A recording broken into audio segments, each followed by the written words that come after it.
Namaskar. This slide is about the pathophysiology of the thyroid. Earlier we have studied about hyperthyroidism and hypothyroidism like cretinism, myxedema. Now these are some diseases of the thyroid gland which are not very commonly seen, but they come in pathophysiology of the thyroid. One of them is thyroiditis. Thyroiditis means inflammation of the thyroid gland. So when the cell of the thyroid gland become inflamed, then this is known as the thyroiditis. It can be non-infectious causes, and it is classified on the basis of duration of disease into acute, subacute and chronic. So thyroiditis is the inflammation of the thyroid gland, and it can be acute thyroiditis, subacute thyroiditis, chronic thyroiditis. This is all about the pathophysiology of the thyroid gland. Now acute thyroiditis. This acute thyroiditis can be bacterial infection, and that bacteria can be staphylococcus or streptococcus, can be fungal infection or due to any radiation injury. Now subacute thyroiditis is subacute granulomatous thyroiditis, and this subacute lymphocytic thyroiditis, tuberculous thyroiditis. These are the type of subacute thyroiditis. You can go through this in this slide. Next one is the chronic thyroiditis. This chronic thyroiditis of two type. One is autoimmune thyroiditis, that is known as Hashimoto's thyroiditis, which is very commonly known as Hashimoto's disease.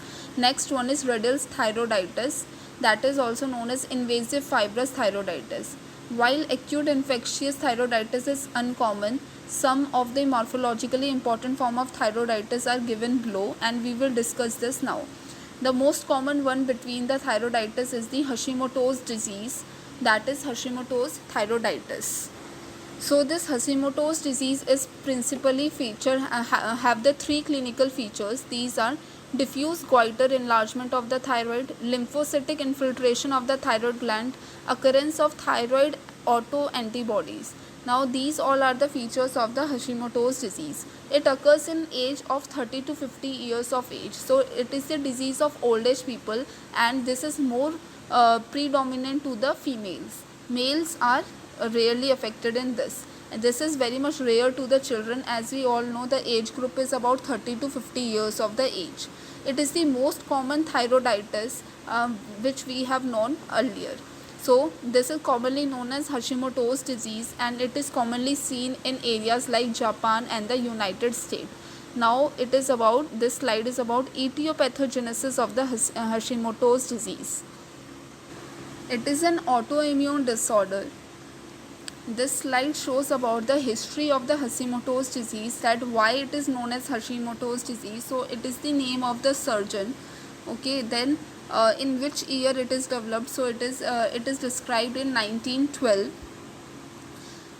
This disease is explained by the following observation. One is other autoimmune disease association. Like in other autoimmune disease, Hashimoto's disease has been founding association with other autoimmune disease such as Graves' disease, Sjögren's syndrome, rheumatic arthritis, pernicious anemia, type 1, type 2 diabetes mellitus. Second one is immune destruction of the thyroid cell.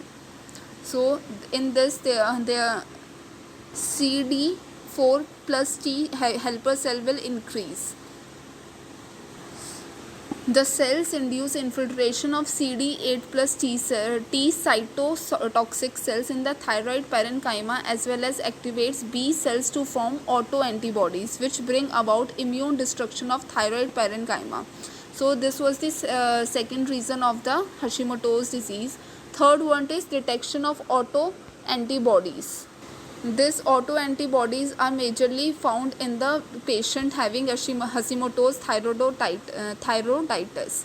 Now next one is thyroid microsomal antibodies, thyroglobulin antibodies, TSH receptor antibodies, autoantibodies. Less constantly found are thyroid autoantibodies against follicular cell membrane.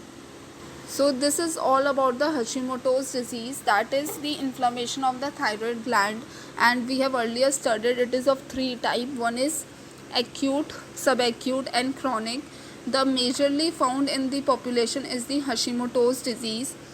Now next one is the thyroid tumor. So thyroid tumor is also there.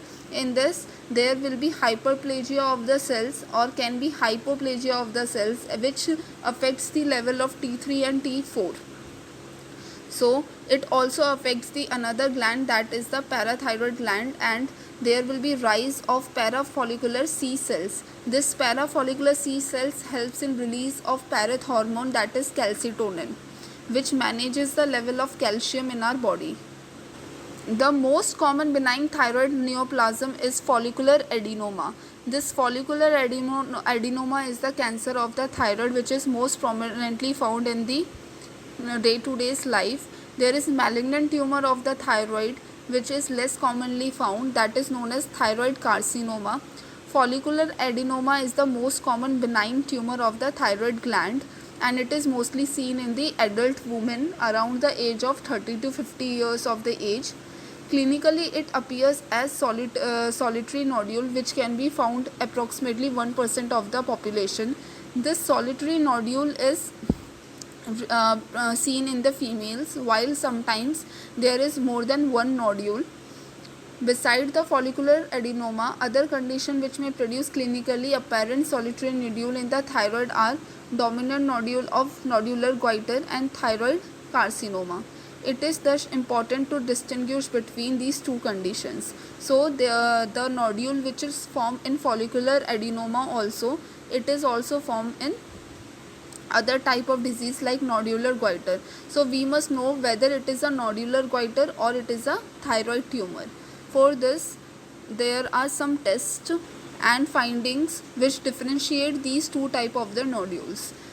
There are some nodules which have no clinical problem, and those are known as cold nodules, and they produces mild hyperthyroidism.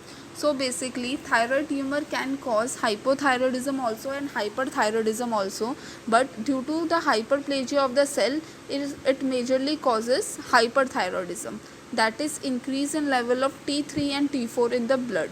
This is all about the pathophysiology of the thyroid gland and the diseases which comes under the thyroid gland. For any query, you can comment in the comment section. Thank you.